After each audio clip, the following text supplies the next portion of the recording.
ধরুন হঠাৎ করে এরকম একটা কথা শুনলেন যে সিনেমা তৈরি হচ্ছে এবং সেই সিনেমায় কোনো গান থাকবে না।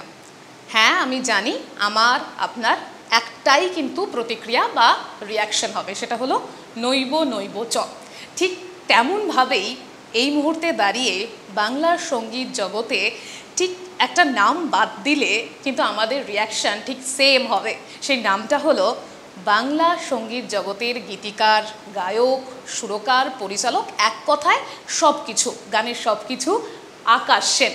এবং আকাশদা এই মুহূর্তে আমার সঙ্গে রয়েছেন। আমরা গল্প আড্ডায় আজকে একটা সাক্ষাৎকার আপনাদের সঙ্গে তুলে ধরার চেষ্টা করব, কিন্তু সবার প্রথমে জিজ্ঞেস করবো কেমন আছো বলো। খুব ভালো আছি, থ্যাংক ইউ।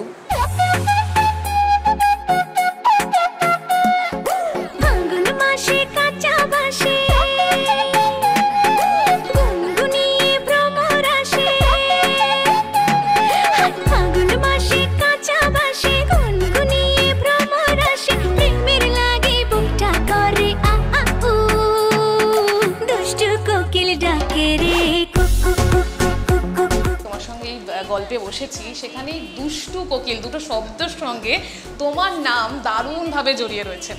আর এটা বলতে গিয়ে দুষ্টু কোকিল শব্দটা নিতে গিয়ে আমার যেটা মনে হচ্ছে যে আমরা এই কোকিল শব্দটা মানেই জানি খুব মিষ্টি সুর, মিষ্টি গলা, কিন্তু তোমার ক্ষেত্রে তুমি পুরো ব্যাপারটাকে উল্টো করে দিয়ে একটা গান বানিয়ে ফেললে। একটু গল্পটা যদি শোনাতে। গানটার পেছনের কাহিনী হচ্ছে, আমার এই বাড়ির পাশেই আম গাছ আছে, যাওয়ার সময় দেখতে পাবে। সেই আম গাছে সকাল থেকে শুরু হয়, যখন ওদের সিজন আসে, কোকিলের ডাক। মাঝে মাঝে লেট নাইটেও ডাকে।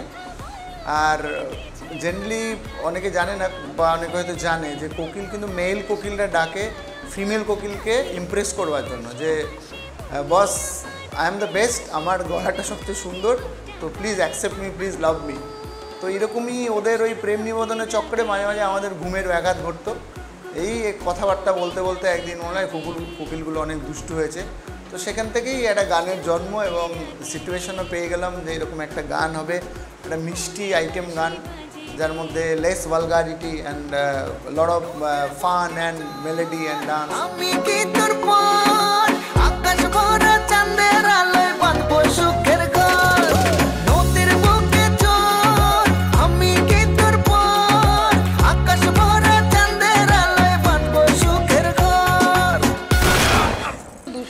তুফানের জন্য কিভাবে সিলেক্ট হলো? অ্যাকচুয়ালি দুষ্টু কোকিল কিন্তু কলকাতারই একটা সিনেমার জন্য আমি বানিয়েছিলাম। সেই সিনেমাটার ডিরেক্টরও আমার এই রুমে বসে, এটা আমার সিটিং রুম, এখানে বসে তাকে গানটা শোনায়।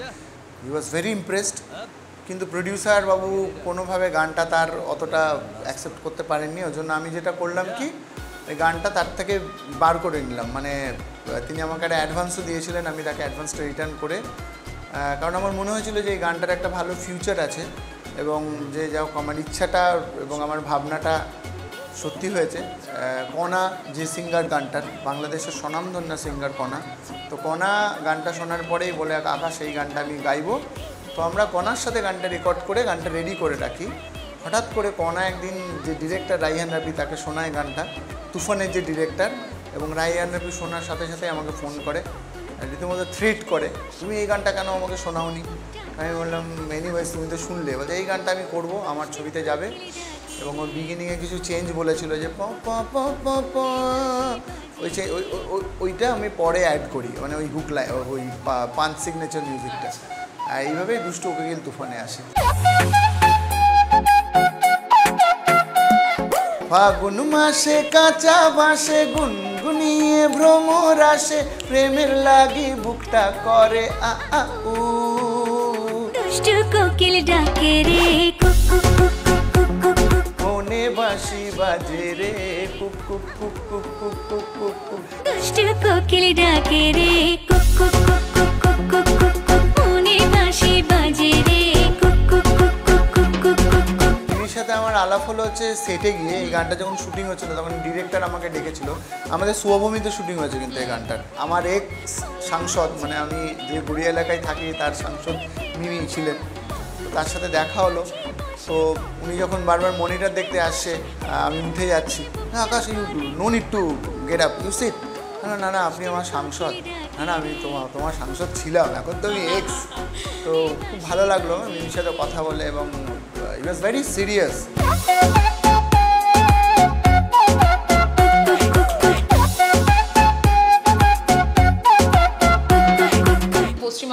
চক্রবর্তীর কথা যেমন হচ্ছে, তেমনই একজনকে আমরা এই প্রিয়তমার হাত ধরে সেও বাংলাদেশে পা রেখেছিল, এবং সেখানেও তোমার গান মানে বাংলাদেশ কেন ভারতও মাতিয়েছে।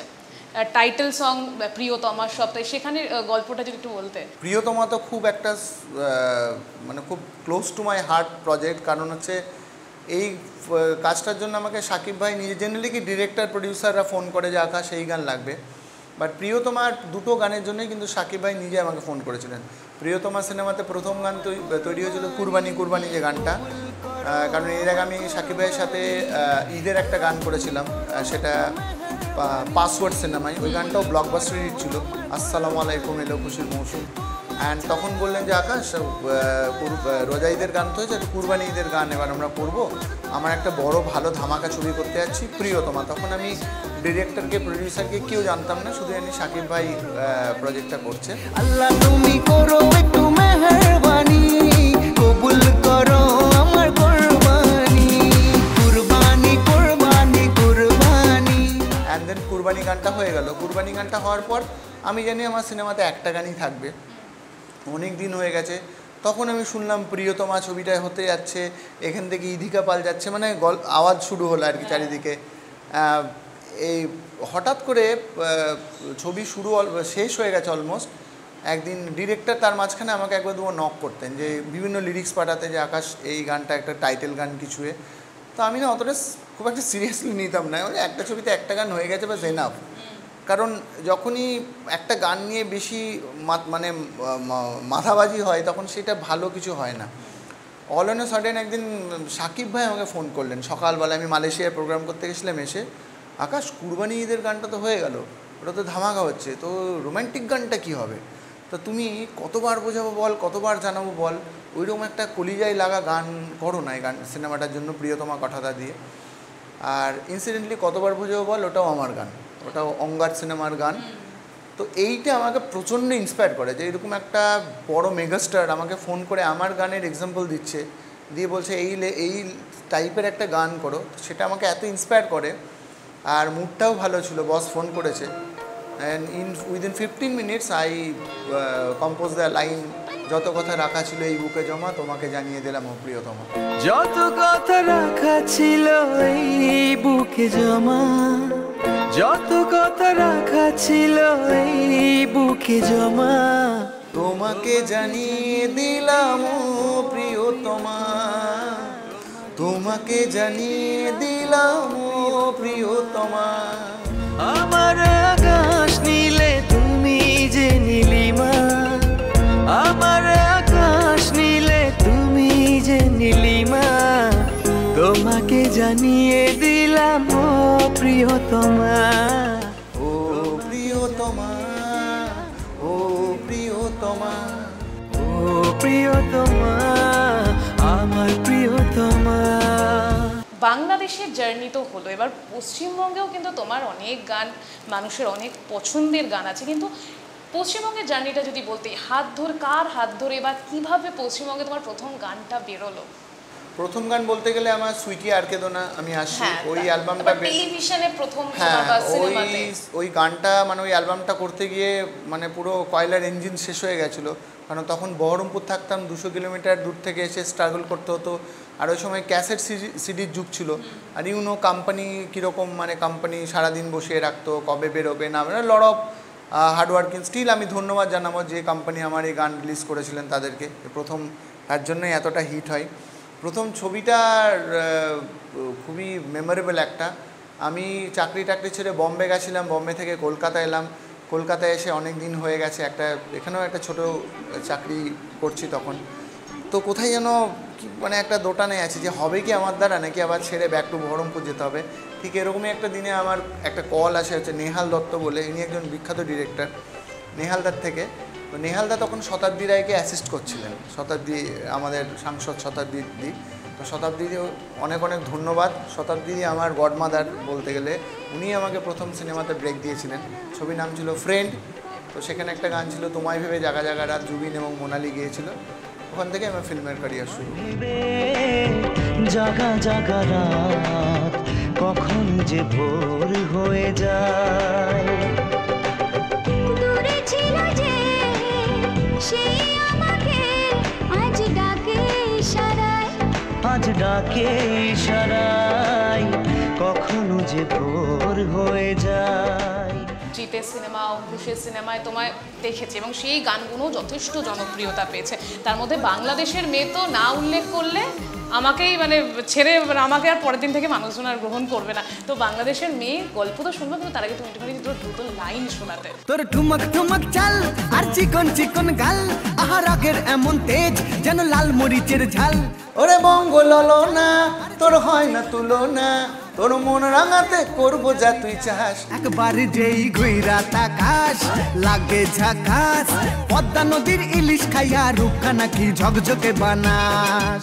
ওরে বাংলা দেশের মেরে তুই হেইলা দুইলা যাস, একবার যেই ঘুইরা তাকাস লাগে ঝাকাস, পদ্মা নদীর ইলিশ খাইয়া রূপখানা কি ঝকঝকে বানাস।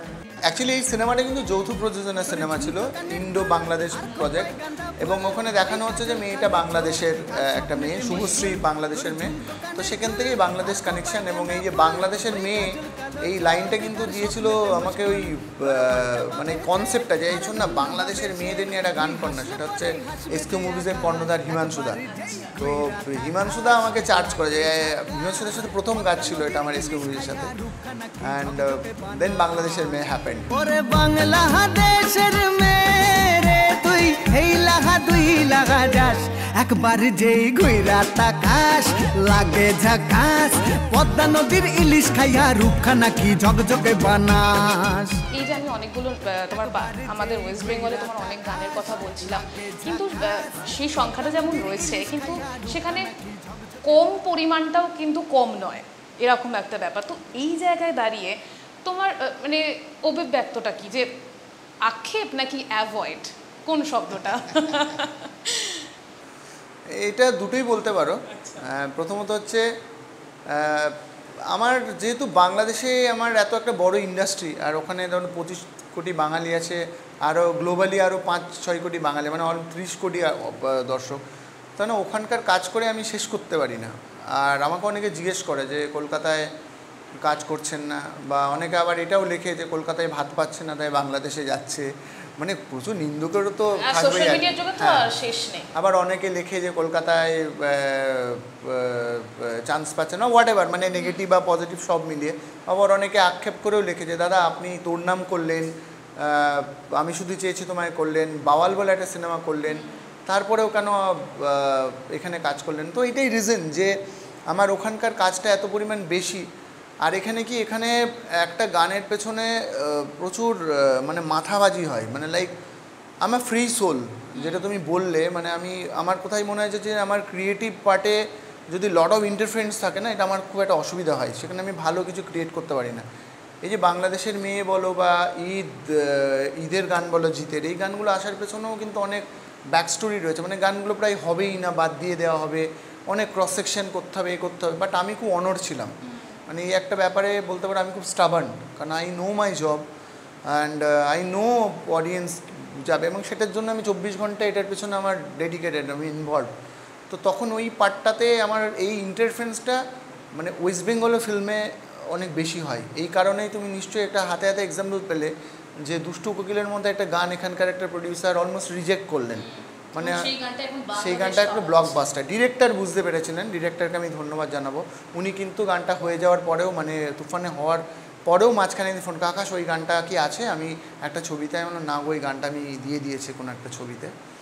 তো এটা একটা রিজন যে এখানে অনেক বেশি একটা প্রেশার, মানে একটা ক্রিয়েটিভ পার্টে প্রেশার করলে না, সে যে যারা ফ্রি সোল হয়, যারা ক্রিয়েট করতে চায় তাদের অসুবিধা হয়, আমার অসুবিধা হয়।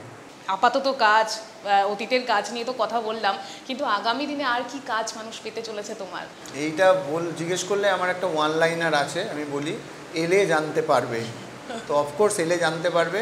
আর এটা মনে রাখো আমি থেমে নেই, আমার প্রত্যেকটা ব্রিদিং ঘুম থেকে ওঠার থেকে আমার মিউজিক নিয়ে ভাবা, ক্রিয়েটিভিটি নিয়ে ভাবা, কীভাবে তোমাদের এন্টারটেন করা যায়, সেটা আমার নিজের ইন্ডিভিজুয়াল প্রজেক্ট হোক, সিনেমা প্রজেক্ট হোক, বা কোনো অডিও অ্যালবাম, বাংলাদেশে প্রাইভেট অ্যালবামকে অডিও বলে আর কি, মানে নন ফিল্মগুলোকে। তো সব মিলে আমি লেগে আছি, বাট মানে it's too early to say anything, এলে জানতে পারবে। কিন্তু এলে জানতে পারবে এই বাক্যটাকে তৈরি করার পেছনেও কি কোনো কারণ না, আছে? এটাই বলি, এটাই একটা চলে এসছে, এটার জন্য কমন নিয়ে নিয়েছি।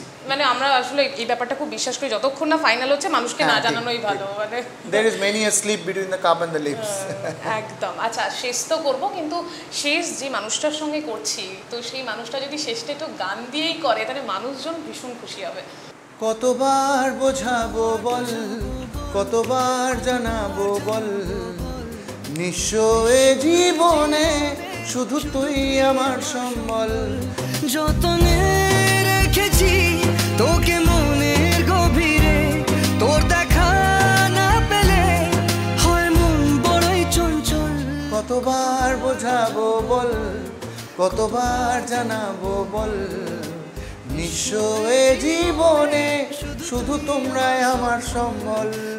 খুব ভালো থেকো, খুব মানে আরও ভালো ভালো কাজ করো, এই আশাই রাখবো। আর আপনারাও এরকম আরও মজাদার গান আড্ডার সাথে নানা ধরনের বিনোদনের খবর দেখার জন্য চোখ তো রাখবেন এস নিউজের পর্দায়। একই সাথে সমস্ত নিউজের আপডেট পাওয়ার জন্য কিন্তু চোখ রাখতে হবে এস নিউজের পর্দায়।